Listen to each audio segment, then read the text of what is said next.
जय बजरंगबली। तुला राशि वालों, स्वागत है आप सभी का आपके अपने चैनल तुला ज्योति भिंड में। तो तुला राशि वालों, बेटा पैसे गिनते गिनते थक जाओगे। खुशखबरी ही कुछ ऐसी है कि आप पाओगे कि बड़ी खुशखबरी आपको मिलने वाली है। आप पैसे गिनते गिनते थक जाएंगे। जी हाँ, आपको प्यार, पैसा, दौलत, शोहरत, समाज में इज्जत, सम्मान, रुतबा सब कुछ हासिल होगा। बस ब्रह्म मुहूर्त में उठकर बिस्तर पर लेटे लेटे या फिर बैठकर आपने यह एक शब्द बोल दिया, आपकी सभी प्रकार की इच्छा पूरी होंगी। जी हाँ बंधुओं, इस एक शब्द में वह शक्ति है, वह ताकत है जो आपको हर प्रकार का सुख वैभव दिला सकता है। यह एक शब्द बहुत ही अनमोल है। इस एक शब्द की बहुत ही ज्यादा महिमा है। इस एक शब्द के बारे में जो लोग जान जाते हैं वह अपने सभी प्रकार के कार्य बना लेते हैं। बंधुओं, आपको इस तरह के वीडियो यूट्यूब पर बहुत मिल जाएंगे। आप हमारे वीडियो को देखकर यह न सोचें कि यह वही है, इसमें वही बताया गया हो। जी नहीं, हमारा वीडियो अलग होता है, हटके होता है। हम जो जानकारी अपने वीडियो में देते हैं वह आपको कोई नहीं देता है। वैसी जानकारी आपको कहीं से भी प्राप्त नहीं होगी। तो बंधुओं, हमारे वीडियो को शुरू से लेकर अंत तक देखें। हमारे साथ वीडियो में शुरू से लेकर अंत तक बने रहें। मेरे भाइयों बहनों, मेरा आपसे अनुरोध है कि यदि आप वीडियो को क्लिक करके वीडियो में आ जाएं तो आप वीडियो को पूरा देखें, वीडियो को बीच में बिल्कुल न छोड़ें। जी हाँ, साथ ही जो हमारे चैनल पर नए आए हैं वह हमारे चैनल को सब्सक्राइब जरूर कर लें, बेल आइकन को प्रेस कर दें और वीडियो को लाइक कर दें और कमेंट में जय बजरंगबली, जय बाबा भोलेनाथ जरूर लिख दें। जितने भी बजरंगबली के, बाबा भोलेनाथ के सच्चे भक्त हैं वह हमें कमेंट में जय बजरंगबली, जय बाबा भोलेनाथ 3 बार लिखकर जरूर भेजें। बजरंगबली परिवार के आप सदस्य हैं, बजरंगबली की आप पर पूरी कृपा है। जी हाँ, याद रखें, आप इस चैनल से जुड़कर बजरंगबली परिवार के सदस्य बन गए हैं। आप लोगों को पूरी कृपा मिल रही है बजरंगबली की, इतना आप लोग याद रखें। तो बंधुओं, चलिए वीडियो में आगे बढ़ते हैं। इस वीडियो के अंतर्गत हम आपको और भी कई प्रकार की जानकारियां देंगे। कहने का मतलब यह है कि हर एक बात मैं जो आपको बताऊंगा उसमें आपका फायदा ही फायदा होगा, उसमें आपका नुकसान बिल्कुल नहीं होगा, ना ही आपके समय की बर्बादी होगी। हमारी हर एक जानकारी आपका ज्ञान बढ़ाती होगी। आपको अलग अलग प्रकार की जानकारियां हमारे वीडियो के द्वारा हासिल होती होंगी। हमारे वीडियो के माध्यम से आप कई प्रकार की जानकारी हासिल करते हैं। तो बंधुओं, यदि आपको मेरा वीडियो जरा सा भी अच्छा लगता है तो आप हमारे वीडियो को शुरू से लेकर अंत तक देख लिया करें। साथ ही आज के वीडियो में हम आपको एक ऐसा उपाय बताएंगे, एक इतना शक्तिशाली उपाय बताएंगे। बंधुओं, कहते हैं जब व्यक्ति के पास मरने के सिवा कोई दूसरा चारा नहीं बचता है, इस समय में व्यक्ति इस उपाय को करता है। जब व्यक्ति बहुत ज्यादा हताश और निराश हो जाता है तब वह व्यक्ति इस उपाय को कर ले तो उसको जरूर सफलता प्राप्त होती है। यह उपाय हम आपको वीडियो के अंत में बताएंगे, तो आप हमारे साथ वीडियो में शुरू से लेकर अंत तक बने रहें। तो बंधुओं, हो जाइए तैयार। बजरंगबली की कृपा और आशीर्वाद से आपके जीवन में खूब सारा धन और दौलत आने वाली है। बजरंगबली के आशीर्वाद से आपके जीवन में खूब सारी धन दौलत आएगी। अगले 24 घंटों में आपको कोई न कोई एक ऐसी बड़ी खुशखबरी मिलेगी जो आपको बहुत बड़ा लाभ कराएगी। बंधुओं, आपको बता दें, यह जो समय है, यह समय आप लोगों के लिए अब तक का सबसे ज्यादा भाग्यशाली समय है।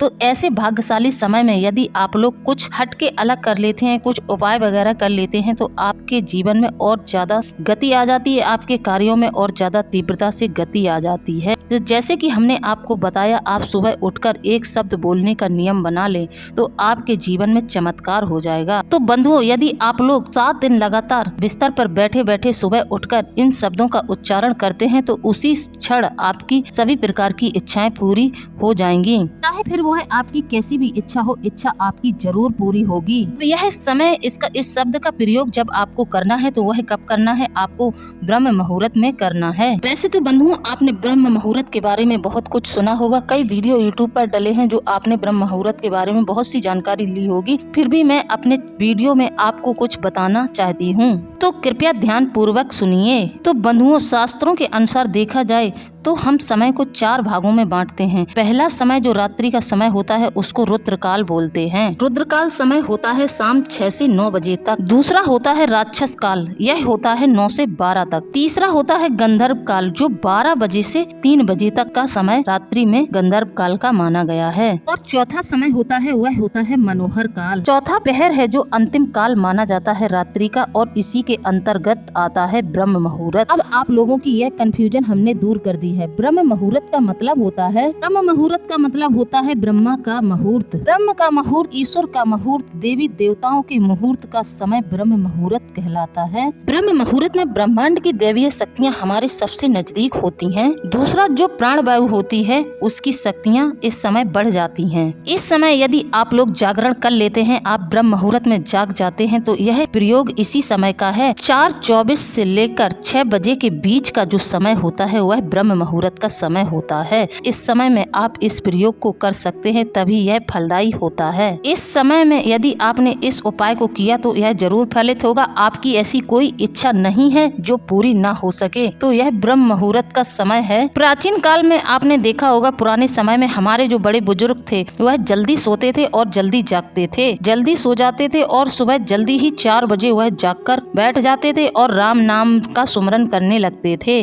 जो लोग जल्दी सो जाते हैं और जल्दी जाग जाते हैं, प्रकृति के साथ तालमेल बनाकर चलते हैं, तो उस समय उन व्यक्तियों को इतना लाभ होता है, वे पूजा करें या पाठ करें, उन्हें हर प्रकार का लाभ होता है। और एक बात बंधुओं, हम आपको बता दें, यदि हम उसी समय में ब्रह्म मुहूर्त के समय में पूजा करें, साधना करें, तो हमें साधना में जरूर सफलता मिलती है। हम अपने मन में साधना में सिद्धि का यदि भाव रखते हैं, सिद्धि का विचार रखते हैं कि हमें सिद्धियां हासिल हो, तो आपको एक दिन सिद्धियां जरूर हासिल होंगी। आप विश्वास मानिए, यह ब्रह्म मुहूर्त का समय बहुत ही चमत्कारिक समय है। इस समय हम आपको जो प्रयोग बता रहे हैं उसे करेंगे तो निश्चित रूप से आपके ऊपर लॉ ऑफ अट्रैक्शन लागू होगा। आपकी वह समस्या या वह इच्छा जरूर पूरी होगी। या फिर आपके जीवन में कोई समस्या चल रही है तो आप उस समस्या के बारे में भी बोलेंगे तो वह समस्या समाप्त हो जाएगी। या फिर आपकी कोई मनोकामना है तो उसके बारे में बोलेंगे तो वह भी आपकी पूरी हो जाएगी। कैसे करना है मैं आपको वीडियो में आगे जरूर बताऊंगी। आप बस वीडियो को शुरू से लेकर अंत तक देखते रहें। पहली बात तो हम यह हो गई, हमने आपको बताया जो लोग प्रकृति से तालमेल बिठाकर चलते हैं उनके जीवन में सब कुछ अच्छा होता चला जाता है, उनके जीवन में परेशानियां बहुत कम रहती हैं। साथ ही जो लोग प्रकृति से तालमेल बिठाकर नहीं चलते हैं, जैसे आज की परिस्थितियां कुछ ऐसी हो गई हैं कि दिन में भी लोग ड्यूटी कर रहे हैं। जो लोग दिन में भी ड्यूटी करते हैं और रात में भी ड्यूटी करते हैं, जो रात में ड्यूटी करते हैं जागते हैं, वह सुबह जल्दी नहीं जाग पाते हैं। जो रात्रि में ड्यूटी करते हैं जागते हैं, वह लोग अक्सर रोगी बन जाते हैं, अक्सर बीमार होते हैं। उसका कारण ही यह है कि हमने प्रकृति के अनुरूप कार्य नहीं किया। अब हमारी मजबूरी है, रोजी रोटी कमानी है, तो हमें रात को जागना पड़ता है। यह लोगों की मजबूरी हो गई। लेकिन इसी के साथ अब हम बात करते हैं कि आपको यह प्रयोग जो करना है वो कैसे करना है। सबसे पहले तो वह लोग इस उपाय को ना करें जिन्हें ब्लड प्रेशर, हृदय संबंधी कोई भी समस्या है, वह इस उपाय को ना करें, क्योंकि इसमें कुछ समय के लिए सांस रोकी जाएगी। उस एक शब्द को बोलने के लिए सांस रोकी जाएगी। अब आप लोगों को क्या करना है और कैसे करना है, इस बात को बड़ी बारीकी के साथ आपको एक एक बात समझनी होगी। आपको अगर आप चूक जाते हैं तो आपको इसका कोई लाभ नहीं मिलेगा। इसका एक भी शब्द, एक एक बात को आपको अच्छे से समझना होगा, वरना यह 7 दिन का उपाय है। 7 दिन के अंदर ही आपकी मनोकामना पूरी होगी, चाहे वह आपकी कैसी भी मनोकामना है। बस आपको इसमें कोई चूक नहीं करनी है। बताने से पहले मैं आप लोगों को एक चेतावनी देना चाहती हूँ। आप किसी दूसरे का अहित करने के लिए ना कहें, ऐसी विष ना मांगे जिससे कि दूसरे का अहित हो, वरना यह कार्य आप पे ही उल्टा पड़ जाएगा। यह उपाय आप पर ही भारी पड़ जाएगा और दूसरे का तो अहित नहीं होगा लेकिन आपका अहित जरूर होगा और इसके दुष्परिणाम आपको ही भोगने पड़ेंगे। आप वही विष मांगे, वही मनोकामना करें जिससे आपका हित हो। दूसरों का अहित करने की बिल्कुल ना सोचें। आप अपने लिए विष मांगे, अपने लिए मनोकामना करें, या फिर आपके जीवन में जो वास्तविक रूप से समस्या चल रही है उसके बारे में विष मांगे, लेकिन दूसरे का अहित बिल्कुल ना सोचें। जो आपके लिए जरूरी हो, जो आपकी इच्छा हो, आप उसी की कामना करें। दावे से गारंटी के साथ कह रही हूँ, आपकी वह इच्छा 7 दिन के अंदर ही अंदर जरूर पूरी होगी। आप सुबह ब्रह्म मुहूर्त में 4 बजे जाग जाएं और स्नान आदि कर लें। यदि आप स्नान आदि नहीं कर सकते हैं तो आप अच्छे से हाथ पैर ब्रश वगैरह कर लें। अब आपने इतना कर लिया है, अब एक ऐसी मनोकामना जो आपकी पूरी नहीं हो रही है, आप कुछ इच्छा कर रहे हैं, तो आप अपनी एक मनोकामना चुन लीजिए। एक ही समय में एक ही समस्या का समाधान होगा। आप एक ही मनोकामना चुनें और उसी पर पूरा फोकस देना है। तो आप इसके लिए अपनी विश को तैयार कर लीजिए। आप अपनी मनोकामना को सोच लें कि आपको क्या मांगना है और ध्यान रखें कि वह चीज जो आप मांगना चाहते हैं, वह विश जो आप मांगना चाहते हैं, वह लंबे शब्दों में ना हो, मात्र एक लाइन में होनी चाहिए। कहने का मतलब है आपको बहुत छोटे शब्दों में अपनी विश को बोलना है। अब आप उस स्थान का चयन करें जहां शुद्ध वायु आती जाती हो, हवा खूब अच्छे से आती जाती हो, यानी कि वहां का वातावरण शुद्ध वायु से भरा हुआ हो। आपने अच्छे स्थान का चयन कर लिया, अच्छी जगह का चयन कर लिया, फिर आप वहां पर एक आसन बिछाएंगे और उस आसन पर बैठ जाएंगे। अच्छे से बैठ जाना है आपको और फिर आप अपने गर्दन सीधी कर लें और अपनी रीढ़ की हड्डी को भी सीधा रखें। इस तरह से आपको बैठना है और अपने दोनों हाथ अपने घुटनों पर रख लीजिए उन्हें और उनकी मुट्ठी बंद कर लीजिए। आप अपने दोनों हाथों की मुट्ठी बंद कर लें और अपने घुटनों पे रख लें। आपकी इसी प्रकार की पोजीशन होगी कि आप सीधे बैठेंगे, गर्दन सीधी रखेंगे, रीढ़ की हड्डी सीधी रखेंगे और अपने दोनों हाथों की मुट्ठी को बंद करके अपने घुटनों पर रख लेंगे। आपकी पोजीशन यही होगी। बैठने के बाद 2-3 मिनट के अंदर आप अपनी सांस है उसको सामान्य हो जाने दीजिए। फिर आप एक गहरी सांस लीजिए, इनहेल कीजिए, खींचिए ऊपर और खींचने के बाद वो जो आपकी मनोकामना है उसे आप बोल दीजिए। उसको आपको बोलना है। शुरू कीजिए, 1 बार बोल सकते हैं या 2 बार बोल सकते हैं। जितनी देर तक आप सांस को खींचे रहेंगे उतनी देर तक आप अपनी मनोकामना बोल सकते हैं। जितनी देर आप अपनी सांस को रोकेंगे, अंदर की साइड खींचे रहेंगे, उतनी ही बार आप अपनी मनोकामना बोल सकते हैं। सांस बाहर आने पर आपकी मनोकामना बिल्कुल भी पूरी नहीं होगी। जब आप सांस को अंदर खींचते हैं आपको उसी वक्त अपनी मनोकामना बोलनी है। अब आपने अपनी इच्छा बोल दी। अब आपको लगे कि अब इससे अधिक सांस मैं नहीं रोक सकता हूँ तो मुंह से सांस बाहर निकाल दें। आपको सांस नाक से लेना है और मुंह से निकालना है। फिर कीजिए और फिर बोलिए अपनी विश, अपनी इच्छा फिर से बोलिए और इस समय आपको ध्यान अपने आज्ञा चक्र पर करना है। आपके कोई इष्ट है या आपके कुल के कोई देवी देवता है उनका ध्यान आप कर लीजिए। उनका ध्यान भी आप अपने आज्ञा चक्र पर लगा सकते हैं। आपको यह प्रयोग 11 मिनट तक करना है। लगातार 7 दिन तक यह प्रयोग आपको करना है। यह नियम बिल्कुल भी टूटना नहीं चाहिए। लगातार 7 दिनों तक आपका यह नियम चलता रहे। अगर आपने किसी भी दिन गैप किया तो आपकी मनोकामना पूरी होने के चांस गिर जाएंगे। आपकी मनोकामना फिर पूरी नहीं होगी। तो इसमें किसी भी प्रकार की अड़चन नहीं आनी चाहिए। आपको चुपचाप से ब्रह्म मुहूर्त में जाग जाना है और इस नियम को 11 मिनट तक कर लेना है। लगातार 7 दिनों तक आपको यह प्रयोग करना है। अब हम बात कर लेते हैं उस उपाय की। उपाय के बाद हम चलते हैं सीधे आप लोगों के राशिफल की तरफ। आपको आज का राशिफल भी बताएंगे। अब हम बात करते हैं उपाय की। हमने आपको बताया था कि जब व्यक्ति के पास कोई भी रास्ता नहीं रहता है, मरने के सिवा उसको कोई रास्ता दिखाई नहीं देता है, उसके जीवन में बहुत ज्यादा समस्याएं चल रही होती हैं, वह अपनी समस्याओं को झेलते झेलते बहुत ज्यादा निराश और हताश होकर बैठ जाता है। उसके सामने कोई रास्ता नहीं रह जाता है। ऐसे में अगर व्यक्ति इस उपाय को कर ले तो उसके जीवन की कई प्रकार की बाधाएं समाप्त हो सकती हैं और उसके जीवन में चमत्कार हो जाएगा। उसका भाग्य उसका साथ देने लगेगा, दुर्भाग्य हट जाएगा। इस उपाय को करते ही उसके जीवन से दुर्भाग्य कट जाएगा। व्यक्ति के जीवन में कई प्रकार की समस्या है, जैसे कि कई लोगों का व्यापार पूरी तरह से ठप हो जाता है, उन्हें बिजनेस व्यापार में बहुत ज्यादा घाटा हो जाता है। तो ऐसे में व्यक्ति के सामने एक ही रास्ता रह जाता है। उसका मन करता है कि वह आत्महत्या कर ले या फिर वह अपनी जान देने की कोशिश करता है। ऐसा व्यक्ति बहुत ज्यादा परेशान और हताश हो जाता है। तो व्यक्ति ऐसे समय में बहुत ज्यादा घबराया हुआ होता है और इस परिस्थिति में कई लोग उल्टे सीधे कदम भी उठा लेते हैं। तो आज मैं उन लोगों के लिए एक ऐसा उपाय लेकर आई हूँ। यदि उन्होंने श्रद्धा और विश्वास से इस उपाय को कर लिया तो उनके जीवन की समस्त बाधाएं समाप्त हो जाएंगी। साथ ही जो लोग कर्ज में दब गए हैं उनके जीवन से कर्ज की भी समस्या समाप्त हो जाएगी। जब व्यक्ति परेशानियों में घिर जाता है तो व्यक्ति अपनी परेशानियों से बाहर निकलने के लिए तरह तरह के प्रयत्न करता है, तरह तरह के उपाय करता है, लेकिन जब उसको किसी भी तरह से लाभ नहीं होता है, किसी भी तरह से उसको राहत नहीं मिलती है, तो ऐसे में व्यक्ति बहुत ज्यादा घबरा जाता है। ऐसे में व्यक्ति के मन में कई प्रकार के सवाल आते हैं, कई प्रकार के सवाल उठते हैं। उसका मन बहुत विचलित होता है। वह सोचता है कि किसी ने मेरे ऊपर कुछ कर दिया है, मेरे जीवन में आखिरकार इतनी समस्या क्यों चल रही है। ऐसे में व्यक्ति का विश्वास भगवान पर से भी उठ जाता है, भगवान के ऊपर से भरोसा ही उठ जाता है ऐसे लोगों का।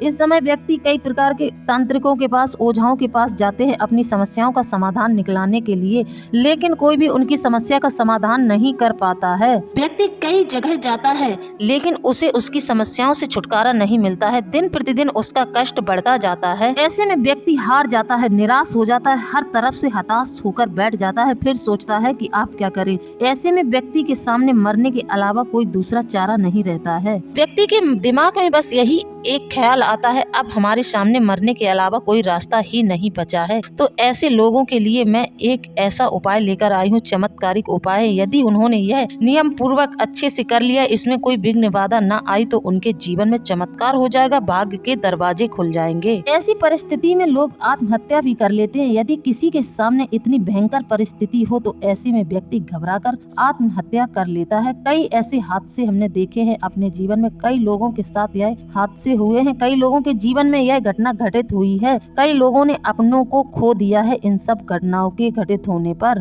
कर्जे की समस्या हो, घर में कलह की समस्या हो, कई कार्य बिगड़ते चले जा रहे हैं, व्यापार में घाटा होता चला जा रहा है, या फिर किसी को नौकरी नहीं मिल रही है, वह नौकरी की तलाश करते करते थक गया है। इस प्रकार की समस्याएं जिसके जीवन में है वह इस उपाय को करेंगे, उनको जरूर लाभ मिलेगा। यह प्रयोग करते ही आपके जीवन की समस्त बाधाएं समाप्त हो जाएंगी और ऐसी कोई समस्या नहीं है जिस समस्या का अंत यह उपाय न कर पाए। इस प्रयोग को करते ही आपको इन सभी समस्याओं से छुटकारा मिल जाएगा। जब व्यक्ति बहुत ज्यादा परेशानी और विपत्तियों में घिर जाता है, उस समय व्यक्ति को चाहिए कि वह ईश्वर की शरणागति ले ले, परमात्मा के नाम का सहारा ले, परमात्मा की भक्ति में लीन हो जाए। जैसे ही व्यक्ति परमात्मा का सहारा लेता है, परमात्मा की भक्ति में लीन हो जाता है, तो धीरे धीरे उसके कष्ट कटने शुरू हो जाते हैं। अच्छे कार्यों को करें, बुरे कर्म बिल्कुल छोड़ दें, बुरे रास्ते पर बिल्कुल न चले। यहीं से व्यक्ति के अच्छे दिन की शुरुआत होनी शुरू हो जाती है। अच्छे कर्म करने से जो पाप कर्म होते हैं उन्हें पीछे ढकेल दिया जाता है। व्यक्ति को बुरे समय में ज्यादा से ज्यादा भगवान पर विश्वास रखना चाहिए और भगवान की भक्ति करनी चाहिए, क्योंकि आपने जो पिछले जन्म में पाप किए हैं उसका भोग तो आपको इस जन्म में भोगना ही पड़ेगा। इसलिए यदि किसी के जीवन में बहुत ज्यादा समस्याएं चल रही हैं तो उसको सबसे पहले यह कार्य करना चाहिए कि ईश्वर की शरणागति में चले जाना चाहिए। व्यक्ति को ऐसे में अपने सिद्धांतों पर खरा रहना चाहिए, अपने सिद्धांत बिल्कुल ही बदल लेना चाहिए। व्यक्ति को चाहिए कि उसको किसी को सताना नहीं है, किसी के साथ छल नहीं करना है, किसी के साथ कपट नहीं करना है, सिर्फ और सिर्फ भगवान में आस्था रखनी है। जैसे ही व्यक्ति अपने मन में यह सोचता है, यह संकल्प करता है, उसका हृदय परिवर्तन होना शुरू हो जाता है और भगवान की भक्ति में लगने के बाद धीरे धीरे उसके कष्ट कटने शुरू हो जाते हैं। उसके जो पाप कर्म होते हैं वह दब जाते हैं और पुण्य कर्म आगे आ जाते हैं और व्यक्ति का जीवन बदलने लगता है, उसके जीवन में परिवर्तन होने लगता है। तो सबसे पहले तो व्यक्ति को यह कार्य जरूर करना चाहिए। समस्याएं आती हैं तो समस्याओं को लेकर रोना नहीं चाहिए, समस्याओं को रोना इधर उधर नहीं सुनाना चाहिए और न ही समस्याओं के आने पर हताश होकर बैठना चाहिए। समस्या जैसी भी कैसी भी हो, आपके जीवन में किसी भी प्रकार की समस्या आ रही है तो सबसे पहले आपको ईश्वर की शरण में चले जाना चाहिए, वहीं से आपका उद्धार होगा। बंधुओं, सबके घर में रामायण होती है, भागवत गीता होती है, तो आप रामायण का पाठ करें, भागवत गीता का पाठ करें। यदि आपको रामायण पढ़ने का समय नहीं मिल रहा है, आप व्यस्त रहते हैं, तो आपको चाहिए कि आप मंगलवार या शनिवार के दिन सुंदरकांड का पाठ करना शुरू कर दें। इससे भी आपके जीवन में आपके धीरे धीरे कष्ट समाप्त होने शुरू हो जाएंगे। इस सुंदरकांड के पाठ से आपको बहुत ज्यादा लाभ मिलेगा। अगर आप लोग यह भी नहीं कर सकते हैं, सुंदरकांड का पाठ नहीं कर सकते हैं, तो आप सिर्फ और सिर्फ हनुमान चालीसा का पाठ ही करना शुरू कर दें। इससे भी आपके जीवन में चमत्कार हो जाएगा। जब आप हनुमान चालीसा का पाठ नियमित रूप से करेंगे, आप पाएंगे कि आपका जीवन धीरे धीरे बदलना शुरू हो जाएगा और आपके जीवन में धीरे धीरे सुख समृद्धि आनी शुरू हो जाएगी और जो आपके कष्ट हैं वह समाप्त होने लग जाएंगे। क्योंकि बंधुओं, आपको यह पता होगा, भली भांति पता है आप लोगों को कि कलयुग के जागृत देवता हनुमान जी हैं। कलयुग में हनुमान जी जागृत रूप में हैं और अष्ट सिद्धि नौ निधियों को देने में हनुमान जी समर्थ हैं। ऐसा उन्हें माता सीता से वरदान मिला है। हनुमान चालीसा में एक चौपाई आती है, अष्ट सिद्धि नौ निधि के दाता असवर दीन जानकी माता। इस प्रकार का वरदान उन्हें सीता माता ने दिया था। कोई भूत प्रेत पिशाच से परेशान है, कोई तांत्रिक क्रियाओं से परेशान है, तो हनुमान चालीसा में एक चौपाई आती है, भूत पिशाच निकट नहीं आवे, महावीर जब नाम सुनावे। आप लोगों का ऐसा कोई भी कष्ट नहीं है जिसे हनुमान जी नहीं काट सकते हैं। हनुमान जी क्या नहीं कर सकते हैं, को नहीं जानत है जग माही, कपि संकट मोचन नाम तिहारो। अगर संकटों के बादल हमें हमेशा घेरे रहते हैं, संकटों से निकलने के लिए हमारे पास कोई रास्ता नहीं बचता है, तो संकटों से निकलने का सिर्फ और सिर्फ एक ही माध्यम में वह है हनुमान जी। बंधुओं, हम आप लोगों को कोई बहुत बड़ा प्रयोग नहीं बताने जा रहे हैं, बहुत बड़ा उपाय बिल्कुल नहीं बताएंगे। हम एक ऐसा उपाय बताएंगे जो आप आसानी से कर सकते हैं। बंधुओं, समय को बदलने का सामर्थ्य सिर्फ और सिर्फ रुद्र अवतार हनुमान जी में है। हनुमान जी ही एक ऐसे कलयुग में जागृत देवता है जो व्यक्ति के बुरे से बुरे समय को अच्छे समय में बदल देते हैं, और हनुमान जी का ही उपाय है जो 100% काम करता है। आपको इस उपाय के करने से 100% लाभ मिलेगा। आइए अब हम आपको प्रयोग बताते हैं। प्रयोग के बारे में हम आपको बताते हैं तो आप ध्यान से सुने। प्रयोग बहुत ही सरल है। यदि आप लोग पूर्ण श्रद्धा विश्वास से समर्पित भाव से इस उपाय को करेंगे, इस प्रयोग को करेंगे तो निश्चित रूप से ही आप सफल होंगे। आप लोगों को यह प्रयोग शुक्ल पक्ष के मंगलवार से शुरू करना है। माह कोई भी हो, कोई भी महीना हो, इससे कोई दिक्कत नहीं है, इससे कोई मतलब नहीं है। आप सिर्फ किसी भी शुक्ल पक्ष के मंगलवार से यह प्रयोग शुरू कर दें। आपको करना यह है कि आपको प्रत्येक मंगलवार को व्रत रखना है। कितने मंगलवार तक व्रत रखना है? आपको कम से कम 11 मंगलवार तक इस प्रयोग को करना है और 11 ही मंगलवार को आपको व्रत रखना है। व्रत वाले दिन आपको तामसिक चीजों का सेवन नहीं करना है, प्याज लहसुन तक आपको नहीं खाना है, ब्रह्मचर्य का पालन करना है। आप पहले मंगलवार से ही जब तक आपके 11 पाठ पूरे न हो जाएं, आपको प्रतिदिन हनुमान चालीसा के 11 पाठ करने हैं। जी हाँ बंधुओं, उपाय यही है कि आपको मंगलवार पर व्रत रहना है और 11 मंगलवार को आपको पहले मंगलवार से ही आपको प्रतिदिन 11 हनुमान चालीसा के पाठ करने हैं जब तक कि आपके 11 मंगलवार पूरे न हो जाएं, आपके संकल्प का उद्यापन न हो जाए। आप यह उपाय मंदिर में भी कर सकते हैं या फिर आप अपने पूजा स्थल पर घर में भी कर सकते हैं। आपको एक लाल आसन खुद के लिए बिछाना है और एक लाल आसन पर हनुमान जी की तस्वीर रखनी है। हनुमान जी को भी आप आसन दें, घी का दीपक जलाएं, उन्हें भोग दें। भोग में उनको आप लड्डू या गुड़ चने का भी भोग लगा सकते हैं और आप 11 पाठ हनुमान चालीसा के कर लें। आपको यह 11 मंगलवार करने हैं। पहले मंगलवार से आपको यह हनुमान चालीसा के पाठ प्रतिदिन करने हैं जब तक कि आपके 11 मंगलवार पूरे नहीं हो रहे हैं।